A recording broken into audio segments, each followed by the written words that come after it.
Standard 7, English Medium, Subject English. Lesson number 1.4, The King's Choice. There was once a lion who was king of the forest. He was big and strong and very fierce. All the other animals in the forest called him king. They brought him gifts from every corner of the forest. But the more the lion had, the more he wanted. A king must have a coat, he said to himself one day. He called a fox to his side. You are known to be wise and clever creature, fox, said the lion. I want you to be my advisor. Thank you, your majesty, said the fox, bowing low. The lion next called a leopard to his side. You are known to be watchful and swift of foot, leopard. I want you to be my bodyguard. Thank you, your majesty, said the leopard, bowing low. The lion then called a vulture to his side. You are a bird vulture and can fly high. You are to be my messenger. Thank you, your majesty, said the vulture, bowing low. The fox, the vulture, and the leopard took an oath of loyalty to the king.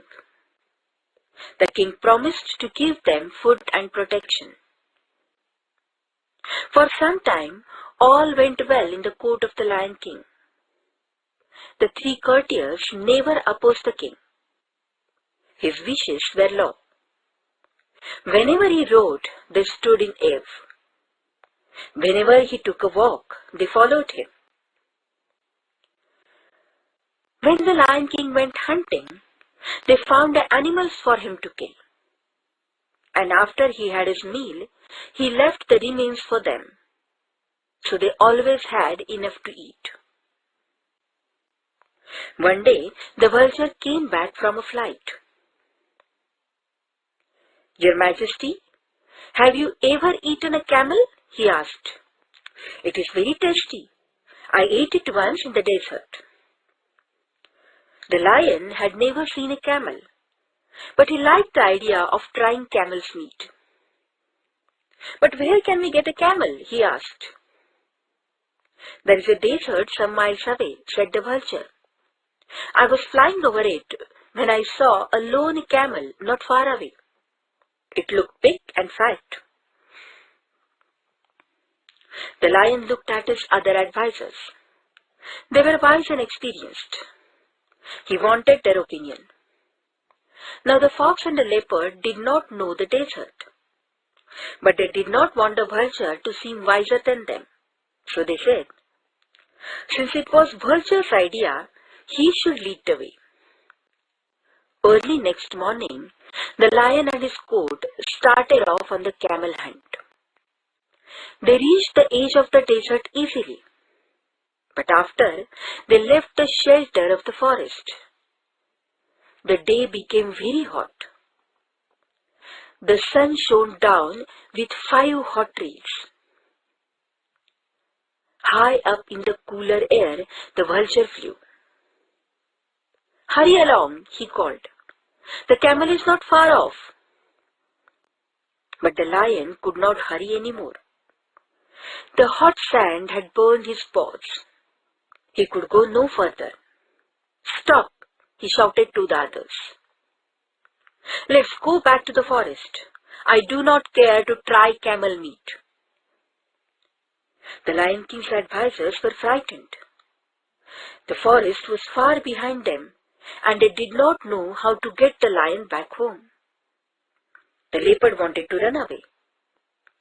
The vulture wanted to wait and watch and eat the lion later on. But the clever fox thought of a plan. Off into the desert he ran, saying, I'll bring some help. After running for some time, the fox found the camel. The camel was indeed surprised to see him. Hurry up, friend camel, said the fox. Our king wants you at once.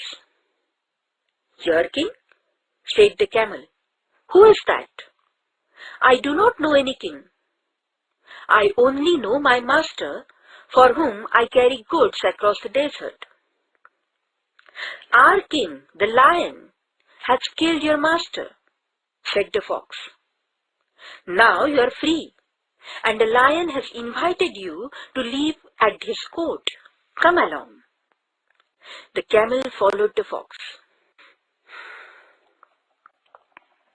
When the fox and the camel reached the lion's camp, the vulture and the leopard were surprised.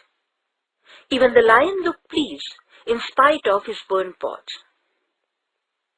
The camel was presented to the king. He agreed to serve the lion in return for a home at his court. Get on the camel's back, your majesty, said the fox. We'll return home. The lion at once jumped to the camel's back. His courtiers, the fox and the leopard, jumped up behind him. And with the vulture flying ahead as a guide, they set off on the long journey back to the forest. When the travelers reached the forest, they were all tired and hungry. The fox, the leopard, and the vulture looked at the camel. Then they looked at each other and smiled hungry smiles. They had brought the camel for the king's dinner. Now it was time for the feast. The Lion King knew what his courtiers were thinking. He called the camel to him. Friend camel, he said, I have to thank you for saving my life. You are welcome to live at my court as long as you like. I promise you my protection. The lion's courtiers were shocked. Had they not risked their lives so that he could try camel meat? And the king wanted to let the camel live? The courtiers were not pleased with his decision. Yet they could do nothing. Now the lion's paws were so badly burnt that he could not go hunting. But that did not keep him from growing very hungry indeed. Fox, leopard, vulture, he shouted. Don't you see that I am ill and hungry? Go and get me some food. The courtiers had to obey the king. So out they went. But they did not go far. They sat down in a safe place and discussed what they could do. I know, said the fox after a while. We shall make the camel ask to be eaten. He told the others of his plan. They all agreed. So back they went to the king. First, the vulture stepped forward. Your Majesty, he said, bowing low, we have found no food. But we cannot let your Majesty suffer. I am a poor creature. Eat me. The fox pushed the vulture aside. I have more meat on me, he cried. Eat me, your Majesty. Now the leopard rushed forward. I am not much cook, he cried, but I could make a meal for the king. The camel listened to all these offers. He must do as much, he thought. Your Majesty, he said, I too am willing to give my life for you. Please eat me instead of these old friends of yours who will be more useful than I am. This was what the fox, the leopard, and the vulture were waiting for. They prepared to jump at the camel. But the lion stopped them. You are all good and loyal subjects, he said. My heart is touched by your offers. I accept them all.